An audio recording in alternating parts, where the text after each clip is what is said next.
Behind me, I think most of the new signings are actually in the group right at the end, the far group. You may be able to see new signings like Rayan Aït-Nouri, who they signed from Wolves.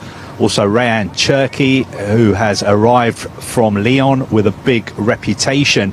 And another midfielder as well, Tiani Reinders, who they've signed from AC Milan, who was voted the best midfielder in Serie A last season.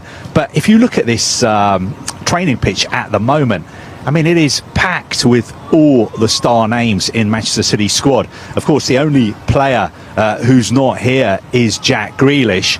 But apart from Jack Grealish, you would have to say that this is arguably one of the strongest squads in the Club World Cup, and that is why Manchester City are one of the favourites to defend their title as world champions. Yeah, it's not just new names on the playing side, is it, Kaveh? Pep Guardiola has added to his backroom staff as well.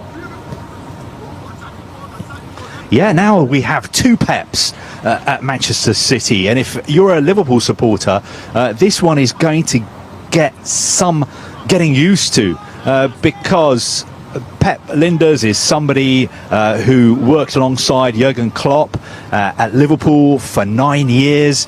He was alongside Jurgen Klopp for all those tumultuous title battles against Manchester City, but of course he left Liverpool last summer at the same time as Jurgen Klopp.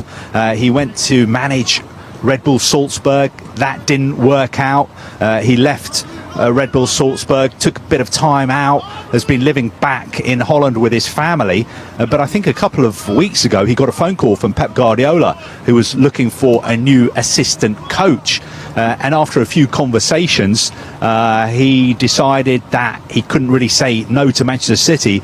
So although it's a little bit strange seeing him here wearing Manchester City training kit, he is the new assistant coach at Manchester City, and I think that's just another sign that Pep Guardiola wants to change things up this summer. He's already refreshed his squad. He's also refreshing his backroom team as well. So they're not going to take lying down the fact that Liverpool won the title last season, and I think they are going to be taking this competition very, very seriously, which is why we see so many of their star names here out in Miami today. Yeah, you said some of their star names. You mentioned the new signings, but also the more established players at Manchester City, because people forget that even before they bought these new players, that squad looked pretty formidable, didn't it? Yeah, I mean, absolutely. You can see in the near group here, Phil Foden training. I mean, Phil is somebody who missed the England squad, so he missed the last couple of games. I think he felt that he needed to take a break from football just to recharge his batteries. Obviously he didn't have a great season by his high standards, so perhaps this can be a fresh start for him at City as well. And also a player really to look out for in this tournament is Rodri. I think we can see him in the middle group there. He's somebody, of course, who was a massive miss for City last season, out with that serious knee injury. But he did come back and play for just a few minutes towards the end of the season, I think, in the game against Bournemouth. And he is being sort of advertised and marketed as one of the stars of this tournament, because let's not forget, he won the Ballon d'Or, so he's officially the best player in the world, and City will be absolutely delighted to have him back. And having watched him this morning, he seems to be totally fit, 100% fit, and he also seems to be in a very, very good mood, because so far this morning he's been the sort of clown of the Manchester City travelling party. In a nice sense of the word, sorry, not in the sense of the word, that offended Ange Postecoglou. Yeah. Good save, good save. Listen, a trophyless season for City last season, of course, unless of course you count the Community Shield. But with that in mind, how important is the Club World Cup to City?